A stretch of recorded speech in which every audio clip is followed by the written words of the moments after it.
여러분 보십시오. 우리가 어떤 일에 대해서 판단하고 그리고 비판하는 경우가 종종 있을 수 있습니다. 그런데 그것이 다 맞냐? 그렇지 않은 경우가 많아요.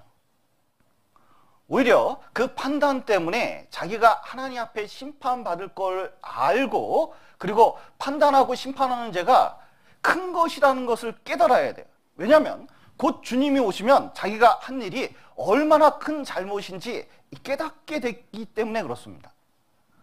여러분 교실에서 아이 둘이 싸우고 있습니다. 대판 싸우고 있어요.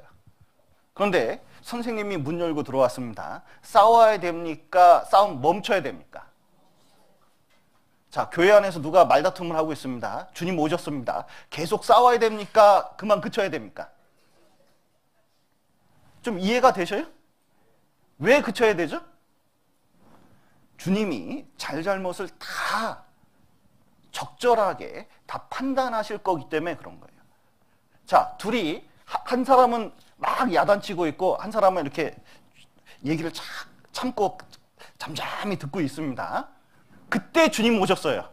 그럼 어떤 사람이 더 잘한 걸까요? 어떤 사람이 더 잘한 걸까요?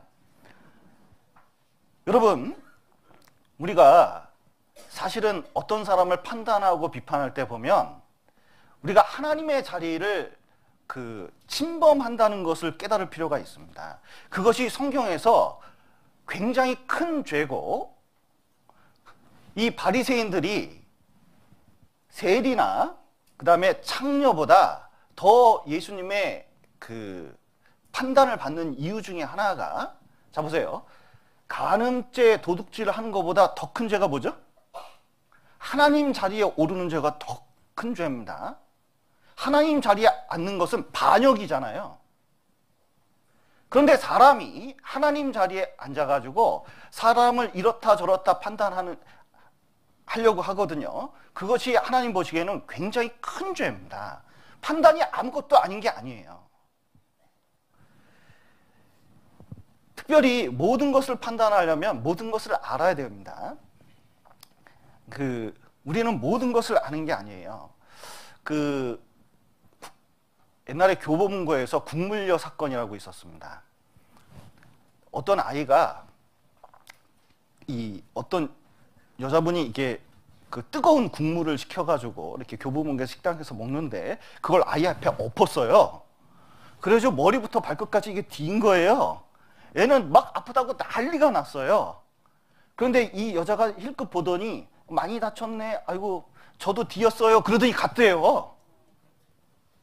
그래서 이제 애를 급하게 병원에 데려가서 했더니 막 머리부터 발끝까지 막 붕대를 휘감고 이렇게 이제 하고 이제 사진을 찍고 나서 엄마가 너무 분통이 터지는 거예요. 그래서 SNS에 올렸습니다. 국물녀를 찾습니다. 그래서 이 아이가 이 지경이 됐는데 자기도 좀 뒤었다고 하면서 간 그 여자를 찾습니다 하면서 뭐 교보문고에서 어떤 일이 있었고 쭉 얘기를 했거든요. 난리가 났어요. 난리가. 그래서 이 여자 진짜 나쁜 여자다. 이 여자는 처벌해야 된다. 뭐 해가지고요. 뭐 인터넷에서 난리가 났어요. 그런데 이 여자도 그 소식을 들었나 봐요. 거기다가 써놨어요. 사실은 이 남자애가 자기한테 달려와서 헤딩을 해가지고 국물을 쏟았고 그리고 자기도 좀 뒤었는데 보상을 받을까 하다가 애가 너무 많이 뒤어가지고 그냥 갔다는 거예요. 그러니까 이 여자 정신이 나갔다부터 시작해가지고 막 밑에 난리가 났습니다. 그런데 이제 경찰이 그것을 조사하기 시작했어요. 그래서 교보문고에 있는 CCTV를 압수해가지고 봤습니다. 그리고 그걸 2분짜리를 공개했어요. 지금도 있습니다. 딱 공개했더니 식판을 받아가지고 딱 돌려놓은 순간 세상에 이렇게 넓은 식당에서 아이 하나가 초등학생 한 3학년 되는 애가 여기서 전속력으로 뛰어요. 전속력으로. 그리고 국물에다가 헤딩을 하고 쏟아져가지고 막 가는데 이 여자분은 너무 놀래가지고 그 동영상이 공개되자 어떻게 됐는지 아세요? 엄마가 나쁘다. 애를 이런 식으로 관리하냐. 식당에서 뛰게 놔두냐. 아, 국물을 들고 간 저분이 정말 불쌍하다. 보상도 못 받았잖아. 완전히 뒤집어진 겁니다. 여러분 보십시오. 사람은 일부분의 지식을 가지고 있고 그거 가지고 사건을 판단해요. 그러니까 잘못된 판단을 합니다. 사실 전체가 공개되니까요. 완전히 반전이 일어나죠. 여러분, 아는 것도 다 안다고, 그리고 보는 것도 다 안다고 생각할 필요가 없어요. 이 공자님이 그 아내라는 제자, 수제자를 데리고 다녔습니다. 그런데 어느 날 기근시에 이제 제자들하고 여행을 하면서 어느 이제 좀 초라한 숙소에 들어가서 잠을 잤습니다.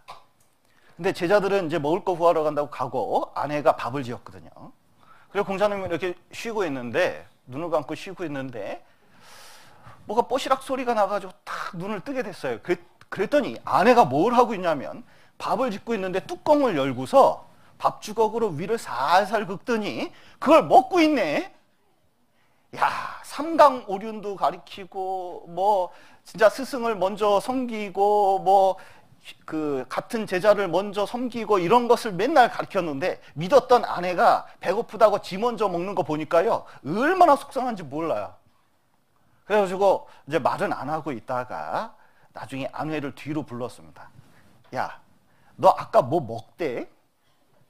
그랬더니 아내가 무릎을 탁 꿇으면서 막 이제 대성통곡하면서 얘기를 하는 거예요. 사실은 밥을 먹으려고 먹은 게 아니라는 거죠. 뚜껑을 열고 밥이 다 됐는지 탁 가마솥을 이렇게 뚜껑을 탁 열었는데, 옛날엔 무쇠가 무겁잖아요. 쿵 소리가 나서 나무로 된 집이라 위에서 먼지가 한 뭉탱이가 툭 떨어졌어요. 그래서 이걸 어떻게 하다가 어떻게 해서든 밥을 살려야 되니까 위에 있는 그 밥풀 있잖아요. 그 먼지를 기가 막히게 그냥 한 통이라도 아껴서 쫙 걷어냈는데, 그래도 밥풀이 묻어요, 안 묻어요? 묻잖아요. 그래서 그거를 버리려고 딱 하다가, 아하, 차라리 이걸 내가 먹고 제자들은 깨끗한 밥 주자 하고 이렇게 먹으려고 하는데 공자가 눈 뜬 거지, 이게. 그 사정을 쭉 들으니까요, 이 공자님이 하하, 어리석은 공자야. 야, 보는 것도 믿지 말아야 되는구나. 사연을 다 듣기 전에 보는 것도 믿으면 안 되는구나. 여러분, 우리가 교회 내에서 본 게 다 아는 내용입니까? 우리가 들은 내용이 진짜 모든 것을 아는 내용일까요? 그렇지 않습니다.